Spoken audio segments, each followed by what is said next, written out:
Venezuela में प्राकृतिक और सुंदर वादियों में उस वक्त चीख पुकार मच गई जब वहां एक के बाद एक दो बार धरती कांप उठी। भूकंप का पहला झटका स्थानीय समय अनुसार शाम 6:04 पर आया, जिसकी तीव्रता 7.1 थी। अभी लोग संभल पाते कि ठीक 1 मिनट बाद 7.5 तीव्रता का दूसरा जोरदार झटका लगा।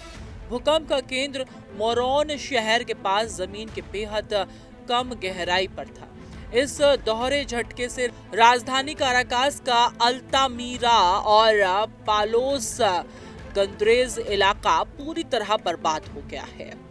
अल्तामीरा में एक 22 मंजिला इमारत ताश के पत्तों की तरह जमींदोज हो गई।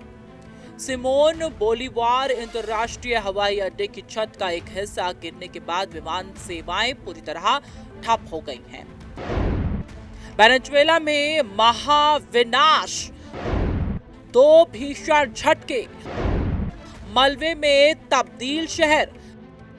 भयंकर तबाही के बीच काराकास के चाकाओ इलाके में 500 से ज्यादा इमरजेंसी कर्मचारी मलबे को हटाकर लोगों को निकालने में जुटे। मेयर कोस्ताबाओ डायूक ने सोशल मीडिया पर जानकारी साझा करते हुए बताया कि अब तक मलबे से कम 18 लोगों को सुरक्षित जिंदा निकाला गया है।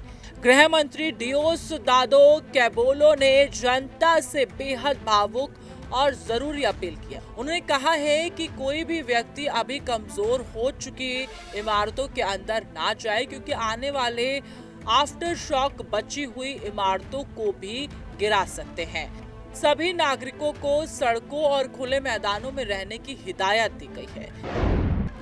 20 से ज्यादा मंजिला इमारत जमींदोज, एयरपोर्ट की छत गिरी, सुनामी अलर्ट वापस।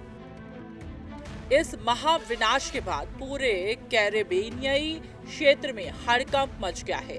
अमेरिकी प्रशांत सुनामी चेतावनी केंद्र ने तुरंत वेनेजुएला, अरूबा, बुएनियार और पुर्टो रिको के लिए सुनामी का रेड अलर्ट जारी किया है। हालांकि बाद में स्थिति की सुरक्षा करने के बाद इस चेतावनी को वापस ले लिया गया, जिससे तटीय इलाकों ने राहत की सांस ली है। इस भूकंप के झटके इतने जोरदार थे कि पड़ोसी देश कोलंबिया की राजधानी बगोटा तक की धरती हिल गई। वेनेजुएला के इतिहास में इससे पहले साल 1967 में ऐसा ही खतरनाक भूकंप आया था, जिसमें 200 से अधिक लोगों की जान चली गई थी। सड़कों पर आए लोग। जापान में भी भूकंप। वेनेजुएला के साथ साथ प्रशांत महासागर की दूसरी तरफ जापान में भी धरती डोली है। जापान में 6.9 तीव्रता का तेज भूकंप दर्ज किया गया, लेकिन गनीमत ये रही कि वहां किसी तरह के जान माल के नुकसान का या सुनामी की खबर नहीं है। वेनेजुएला के लिए अगले 48 घंटे बेहद चुनौतीपूर्ण है, क्योंकि मलबे के नीचे जिंदगी और मौत की जंग लड़ रहे लोगों को समय रहते बाहर निकालना प्रशासन के लिए सबसे बड़ी प्राथमिकता बन चुकी है। अंतर्राष्ट्रीय समुदाय भी वेनेजुएला की इस बड़ी मानवीय त्रासदी पर नजर बनाए हुए है।